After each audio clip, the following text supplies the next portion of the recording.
Thank you, Michael, for joining me this afternoon. I'm a really big fan. I actually came across your music by accident. I was doing research for a project I was working on, and happened to find your YouTube channel, and absolutely fell in love with your rendition of These Arms of Mine.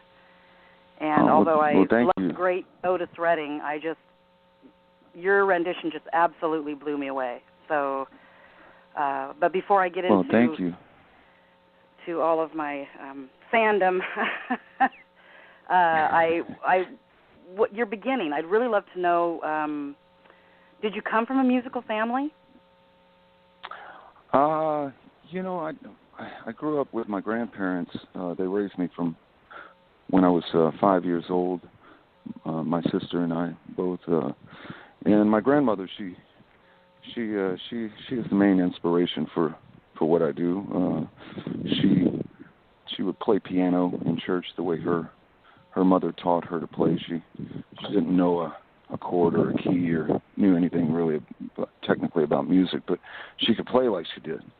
She just had an ear for it, and it inspired me. And I would sing next to her with my sister in church when we were kids, and I just always told her, as a child, that I was going to grow up and become a singer and become famous, and buy her a mansion with a limo and a butler and all this stuff, that a kid is thinking of. Those dreams, yes. Part of the love that I have for your music is the fact that I can truly just hear that connection that you have with the song, and just hear that soulful. I think that's really what impressed me, was just hearing that soul in your voice and just that feeling. Well, growing up in South Mississippi, I grew up in a little town called Waveland, Mississippi. That New Orleans influence, along with the gospel music. We're right at the crossroads of some great blues out there, and soul music that comes out of Memphis and Muscle Shoals, and so I just had a lot of that, and that was another influence that I had. Playing those bars when I was 12 years old, and listening to the jukebox, and hearing Otis Redding play, and Dr. John, and things that you don't get to hear a lot of too much outside of the South. So it really, when I heard Otis Redding, I was astounded. I was just blown away at this man, the way he delivers his lines, and so truthful.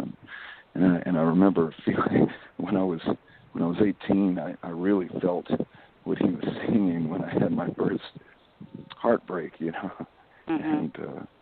so I really dug into his style and his music, and it healed me at times, and it still does, and even Aretha Franklin, that's another one. Oh my God, and Etta James, and there's so many great soul singers, and that's really where I woke up to soul music, because before that I was really just trying to get into the country music field, and had an album out when I was 17 in Nashville, and didn't work for me. It was like I felt like I was constantly fighting that business in Nashville, and it's so political. Yeah. Well, you can really tell. I mean, I think that is your genre, really. It fits you just beautifully. I wish I could express as a fan, where Otis Redding touched you, or Aretha Franklin, Etta James. I think you do the same for others with your music. Well, thank you. I just, for me, as I've never turned away from the music. I've always, no matter how much turmoil was in it, and it's all I know, and I love it because to me it's therapy. When I sing, it gets those things in my mind and that are weighing heavy on my shoulders. It takes it off, and it feels good, and I use it more so as therapy in my life, Did you find it harder to break into that part of music? I never really looked at it, in any, way like that. I'd hear people saying, well, you need your ghetto card if you're going to be singing that kind of music, and me, music is music to me. So, and that music I really gravitated to. Yeah. And to me, it's never been hard. It wasn't a hard transition. It was a natural transition for me. Were you accepted, though? I mean, did people give you a hard time, or maybe? No, I've never had a hard time with it. Fortunately, the only hard time I've had with that style of music would be getting the music industry to back that, and I've heard them say that it's just a long line to stand in. You know? And but it's what I love, and that's why I haven't done the other stuff. Really got out there and did the top 40. What's currently popular. That's not what I'm in the music business for. What? Just to be famous or anything like that. No. Yeah. What helps you to choose your songs? The songs that I've done throughout my career. I guess. Any song that you've done with I mean, the covers that you do. What makes you choose? I guess my two favorites that you do are These Arms of Mine and I'd Rather Go Blind. I mean, I could listen to those over and over and over and over again. And I guess I find myself thinking, what makes you choose that song as opposed to, maybe something else? Well, when you listen to Otis Redding or Etta James in this case, and the way they delivered that, it's like, I'd listen to it and I would go, I wish I could do that, and well, try it. Step up to the plate, Mike, and just dig into your soul, and it's really about the lyrics too, because those type of soul songs, they're spoken. They're not Bob Dylan poetry, Right. They're coming straight from the heart. Absolutely. That deep down. Yeah. Yeah. That soul. And so I just love digging into those lyrics, and they're just wonderful lyrics, and not saying that Bob Dylan isn't. I mean, that's some of the best poetry in the world. Right. I mean, it's really I know what you're saying. Too. But yeah. Yeah, I think that's when, again,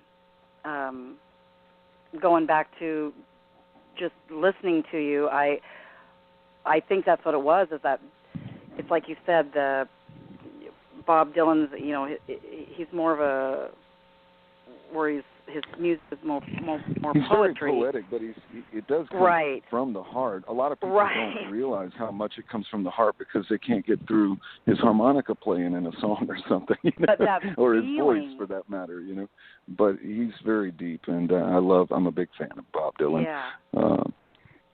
But when it comes to speaking straight from the heart, I mean, you listen to that stuff that came out of Muscle Shoals, and it's just so magical. Everything is, when you make a line up and say you don't miss your water until your well runs dry.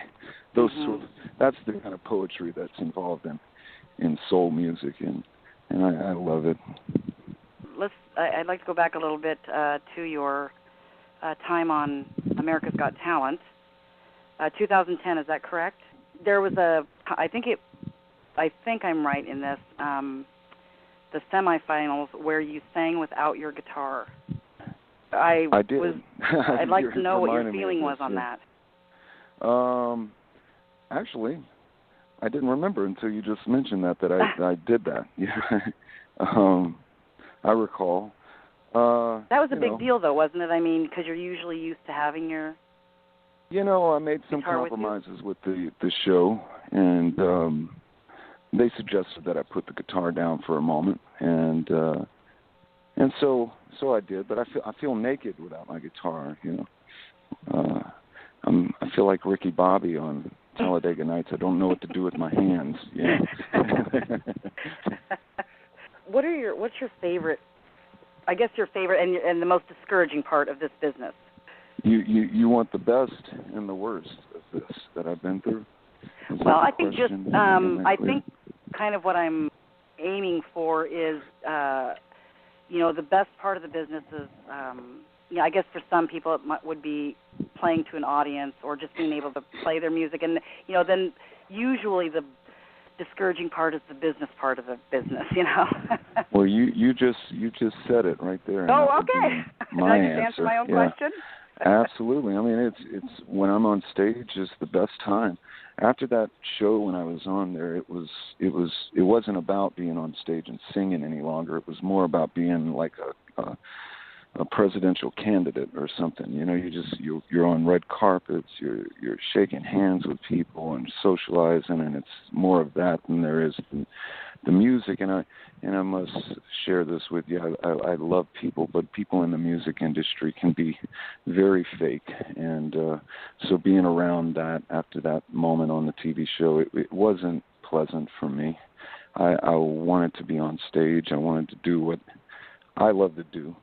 But I knew that was coming, so I did it, got through it. I can't say that was some of the best moments, though, constantly flying. And, I mean, this is stuff people dream about that want to do that, so I'm not complaining, but it's just not what I'm in the music business for, and you got to do that, But I've made a good career, and I've been very content out here in Las Vegas for the past 15 years, doing my own thing, playing casinos, and I realize that my love for this business is not in the political, bureaucratic side of this business.